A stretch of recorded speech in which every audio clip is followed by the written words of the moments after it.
Hello everyone and welcome back to the Slash It podcast. Today is going to be similar to the last episode where it's deep diving into a specific subgenre of horror movies. Today, as you can tell by the title, we are going to be deep diving into the subgenre that is the slasher. So this means that this will be absolutely a multiple part series, diving into its origins, its rise and its fall, and its inevitable return. So without much further ado, please sit back and enjoy listening to the history of the slasher subgenre. Well, I'm Mrs. Voorhees, an old friend of the Christies. No, they're all dead. They're all dead. I met this 6-year-old child with this blank, pale, emotionless face and the blackest eyes, the death's eyes. I spent 8 years trying to reach him, and then another 7 trying to keep him locked up because I realized that what was living behind that boy's eyes was purely and simply evil.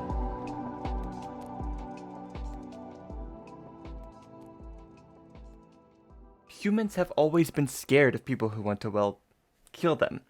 Of course, once horror movies came out, the connection was made between the instinct to be scared of people trying to kill you and film. Well, that's how the slasher subgenre was born. But here is something incredibly important to define: how the actual slasher subgenre was born, not what made it more popular. So for this first episode, we will be talking about how the slasher film was defined and created, and then more likely in the next episode discussing what made the slasher film popular, how it became what it is today, and the episode after that will be about the slasher film's return. Well, let's just get into the meat and potatoes of this episode. People have always been fascinated with watching other people in dangerous situations, since the beginning of civilization as we know it all the way back to ancient Rome. Well, what that means for us is that it is inherent in us to watch dangerous things happen to other people. The thing is, for us, it's fictionalized. One of the earliest influences into the slasher subgenre doesn't actually come from a direct slasher film the way you would believe. In fact, almost all of the movies on this list are mere influences on the slasher as a whole. Released as The Lunatics in America, this 1913 film is a great influence on the slasher of the modern day. While it doesn't feature murder and death the way you think of slashers nowadays, it does include graphic scenes and intense moments which before this really had never happened.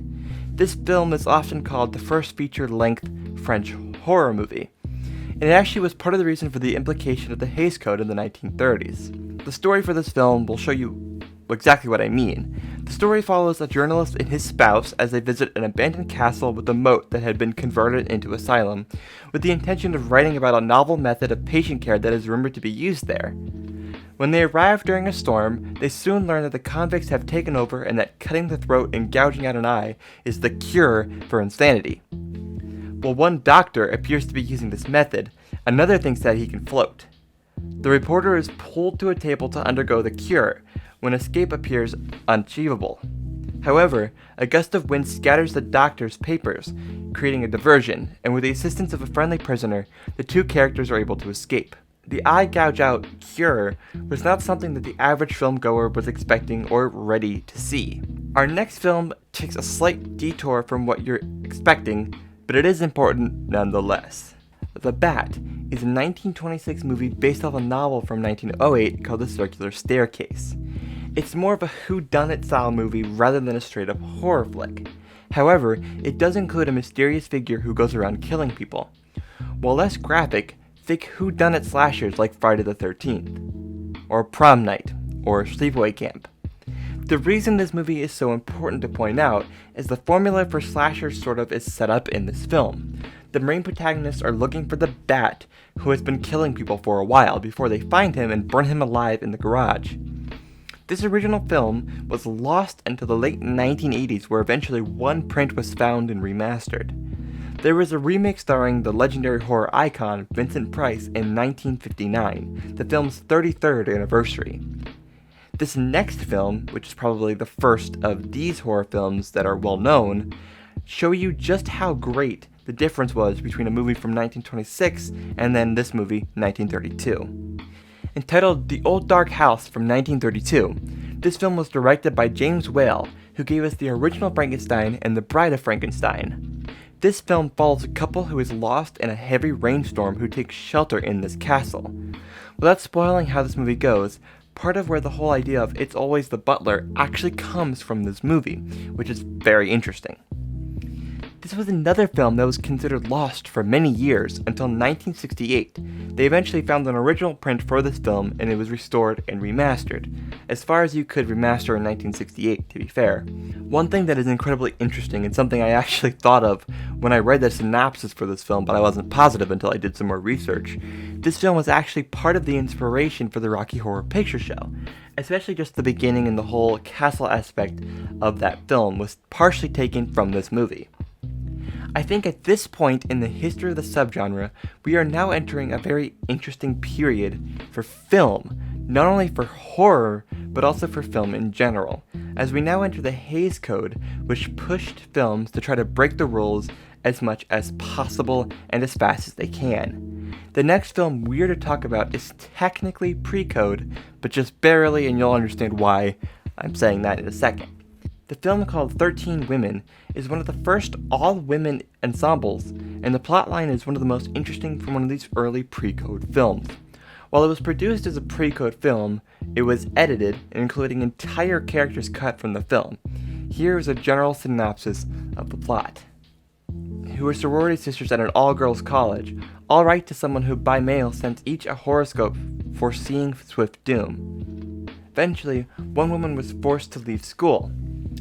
That woman now seeks revenge by manipulating the women into killing themselves or each other. She also goads the person into killing himself by falling into the path of a subway train. The victims are set up and killed off one by one until Laura Stanhope, living in Beverly Hills, is one of the few still alive. With the help of Ursula, Laura's lover and chauffeur, attempts to murder Bobby, Laura's little son, using an explosive rubber ball and tainted candy, but it's foiled. Unaware that Police Sergeant Barry Clive is with them, Laura and Bobby, they depart Beverly Hills by train. Ursula follows them. Ursula approaches Laura and appears to hypnotize her into a slumber before going into Bobby's room, where Clive discovers her. After that, she runs to the train's rear and jumps to her death. Please just know for a moment I'll be discussing something that did actually happen in real life, just for this moment. I did want to mention it because I think it would be potentially disrespectful to not talk about this. One of the characters and actresses, Peg Entwistle, I hope I'm pronouncing her name right, Entwistle, jumped to her death from the Hollywood sign on September 16th, 1932. The film premiered almost exactly a month later. Originally, she was in the film for 16 minutes. However, due to poor test audience screening, she was in the film for almost 4 minutes in total. I will feel pretty bad about discussing this film if I did not mention that the death that actually had occurred. I hope she's at peace. While this film obviously shows some mentions of, getting closer to the typical slasher film as a whole, the next film that I'm going to be discussing is actually kind of a remake, or should I say it's inspired by the book that was directly related to a movie from earlier in this list. The Spiral Staircase is a 1946 film about a mute young woman who is stalked and terrorized by a local serial killer. The thing that is so important about this movie is the thing that when you think of like Friday the 13th or the beginning of Halloween, the point of view of the serial killer stalking their victim. That actually was made popular by this film. The film also, for some people, consider it an allegory for the transition from silent films, The Mute Young Woman, into sound film. The ending of the film, the mute woman is finally able to speak after she starts to scream. It's incredibly interesting to think about how this film also includes one of the first jump scares that we really classify as jump scares. I think what's important to understand is this movie is probably one of the most influential horror films of its time, because not only is it talking about, think of A24 films that we know now, where it's a mixture between the classic horror films that we know of and this new wave. While it's new wave for 1946, it still is pushing the genre forward and forward into what we know now as the late 60s, early 60s, like slasher films, and the early 70s slasher films, and then the 80s slasher films, and Poltergeist, and the horror films of that time. They all start coming from this type of film, where it's this difference between an allegory and a like pop culture film mixed with an allegory. It's one of the first films that have done this and have stayed the test of time, which I think is very, very fascinating. The next most important film is the one that most of you would know, the one that changed film and horror for the rest of time, defining what film can do to pop culture and the population as a whole. Only something The Exorcist, Jaws, and Star Wars would repeat. Alfred Hitchcock's Psycho changed cinema forever. And that's where we'll pick back up next time for our deep dive into the history of the slasher subgenre. Please tune in next time. So, I kind of want to talk about some things just about the channel in general, where it's going, where it's pushing. These videos will, especially these podcast episodes, I should say, will kind of, when I find a good idea about what I want to do, I have some actually ideas for videos in the works, so please do watch out for them. They mostly relate to the Blair Witch Project. I did have a podcast that I am currently in the works of writing that is about the Blair Witch Project and its history, but I kind of want to deem that and tie it to some videos that I have in mind. So that'll probably be out sometime next year, so that will be next year. So between now and then, I don't really know what to tell you to expect other than these next probably 3 to 4 episodes. So I'm going to give you a little bit of a rundown of what the next 3 episodes-ish look like. So the next episode is probably going to be between Psycho and like Halloween, I would take a guess. You know, the late 60s Roger Corman slasher films. And then we'll move into the Texas Chainsaw Massacre, which I guess is where the next episode would begin, is the Texas Chainsaw Massacre and Up.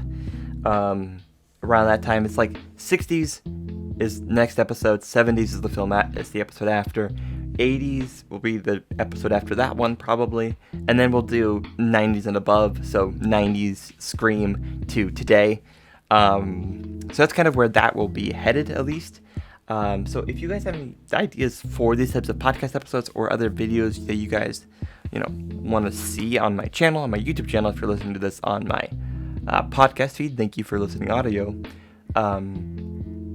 So I do hope if you are listening to this on the podcast episode, please do rate it or listen to some other episodes. I do love making these for you, and I love researching these types of content and this type of thing for you. So if you guys want to listen to the next episode, that'll be up sometime relatively soon. I'll be working on that very soon.